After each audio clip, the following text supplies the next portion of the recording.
Good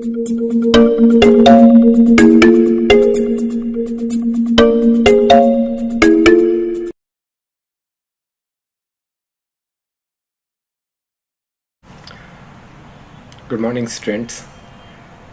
मेरा नाम रविंद्र कुमार विश्वकर्मा है। आप में से कई लोग मुझे जानते हैं। मैं जीएस फैकल्टी हूँ और इंदौर से अभी तो दिल्ली, अभी रिसेंटली क्या हुआ, इंदौर से होके आया हूँ, तो शब्दों में इंदौर है, दिल्ली से बिलोंग करते हैं। ठीक है। मैंने कुछ टाइम, आज से 10 दिन पहले ही आप लोगों में से सभी लोगों को बताया हुआ था कि मैं फ्री क्लासेस लेने वाला हूँ जीएस की। तो वो जीएस की क्लास उस 10 दिन के बीच में ड्यूरेशन में स्टार्ट नहीं कर पाया। हालांकि उसके लिए बहाने काफ़ी हैं, मुहर्रम, रक्षाबंधन, लेकिन जो सटीक या फिर जैसे बोल सकते हैं ऑथेंटिकेट ये है कि मैं इंदौर होके आया।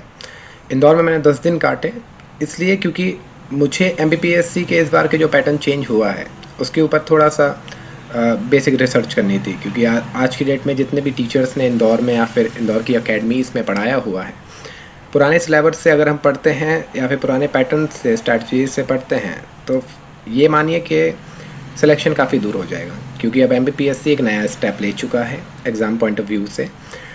तो उस चीज़ को कवर करने के लिए थोड़ा सा मैं नए टीचर्सों और पुराने टीचरों लोगों से मिला, बैठा, समझा इस चीज़ों को, और उसके बाद मैंने कहा चलो ठीक है, कुछ टाइम लगता है लेकिन चीज़ों को सही तरीके से शुरू करना चाहिए। क्योंकि अगर कोई चीज़ फ्री दे रहा हूँ तो उसका मतलब फ्री बेस्ट होता है या फिर ब्रस्ट होता है, यू नो। तो बेटर होगा कि कुछ अच्छा ही हो।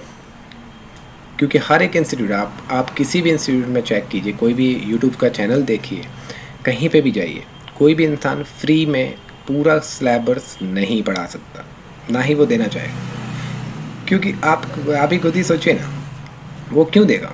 उसने आप अगर कोई मेहनत की है, एग्ज़ाम निकाला है, पढ़ाई की है, कुछ भी किया हुआ है, तो वो चाहता है कि अपनी स्किल का कुछ तो बेनिफिट हो।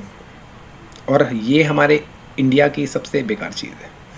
क्योंकि यहाँ पे 60-70 साल के होने के बाद भी लोगों के पास एक्सपीरियंस की कमी नहीं होती है, लेकिन वो एक्सपीरियंस लेके चले जाते हैं इस दुनिया से। इससे हम पीछे हो जाते हैं। क्योंकि हमें हम लोग एक्सपीरियंस्ड लोगों को, प्रोफेशनल लोगों को खोते जाते हैं, लेकिन उनका एक्सपीरियंस मिल नहीं पाता है हमें।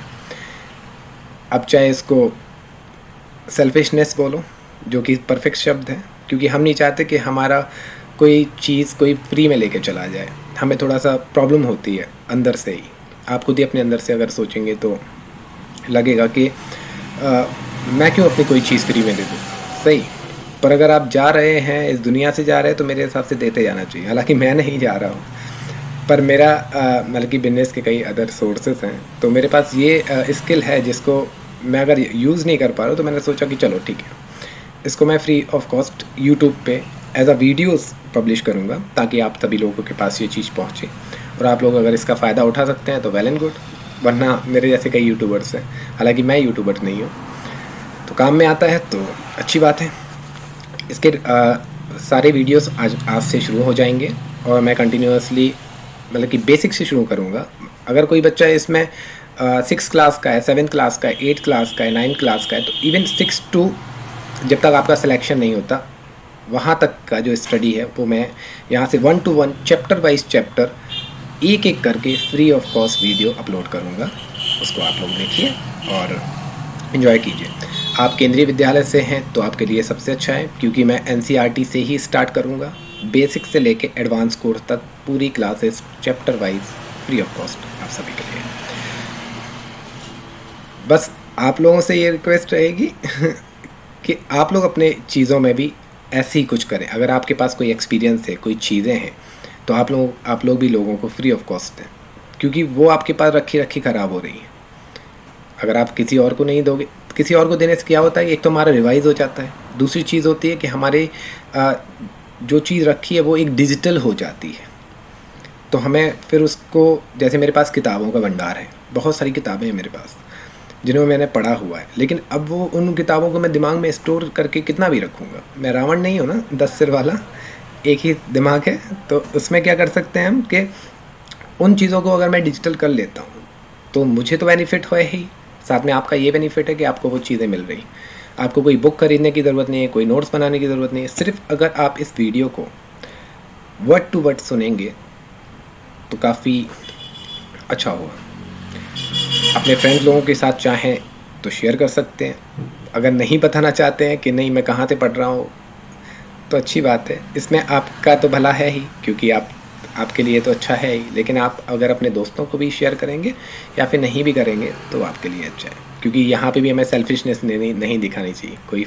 कोई चीज़ अगर फ्री ऑफ कॉस्ट है तो लोगों को दो, वो आपके फ्रेंड्स हैं। कंपटीशन तब नहीं होता है जब हमारे पास रिसोर्स अच्छे हों और सामने वाले के पास कुछ भी ना हो। कंपटीशन तो तभी होता है ना जब सबके पास इक्वल चीज़ें हों, फिर कंपटीशन करने का मज़ा आता है। यूट्यूब पर मैंने कई रिसर्च की इस चीज़ों में कि जो टीचर्स हैं पढ़ा रहे हैं, बहुत अच्छे पढ़ा रहे हैं, नो डाउट, चाहे वो कोई भी हो, किसी का भी नाम ले लो, क्योंकि हर एक टीचर, हर एक स्टूडेंट के पास एक अपनी पर्सनालिटी होती है, way of expression, way of talking होता है। तो वो चीज़ जब हम देखते हैं, हमें कई टीचर बहुत अच्छे लगने लगते हैं, हम उनसे पढ़ना पसंद करना लगते हैं, क्योंकि उनका समझाने का तरीका बहुत अच्छा होता है, राइट।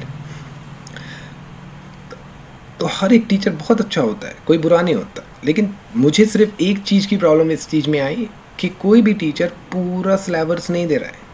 क्यों? ऑफ कोर्स अर्न करना चाहता है, तो उसमें उसकी बुराई नहीं है, बुराई उसमें उसकी बिल्कुल भी नहीं है, क्योंकि उसकी स्किल है, वो अपनी स्किल का, अगर वो प्रोफेशनल है तो उसको उसका पैसा मिलना चाहिए। तो कभी किसी को ब्लेम मत करो, कंप्लेन मत करो। अगर आपको सही लगता है तो पे करो, नहीं लगता है तो फ्री ऑफ कॉस्ट बहुत सारी चीज़ें नहीं मिलती, कि एजुकेशन डिपार्टमेंट में पूरा कुछ भी नहीं मिलेगा, पर मैं दे रहा हूँ। तो इसका मतलब ये नहीं है कि मेरे पास मुझे पैसे नहीं चाहिए या फिर ये चीज़ें ख़राब हो सकती हैं। अच्छा हो ख़राब हो वो आपके ऊपर है, समझ में आए नहीं आए ये भी आपके ऊपर है, अच्छा लगे तो ठीक है। तो यूट्यूब का शुरू करते हैं, और ये स्टार्टिंग वीडियो है, इसमें मैं थोड़ी सी चीज़ें और इन्वॉल्व करूँगा। ये वीडियो स्पेशली मैं अभी डिस्क्राइब करने वाला हूँ सिलेबस के ऊपर, कि MPPSC और UPSC के लिए सिलेबस क्या होगा। तो अगली वीडियो में मैं सिलेबस के बारे में डिस्कशन करूँगा, उसको आप देखिएगा ज़रूर, ठीक है।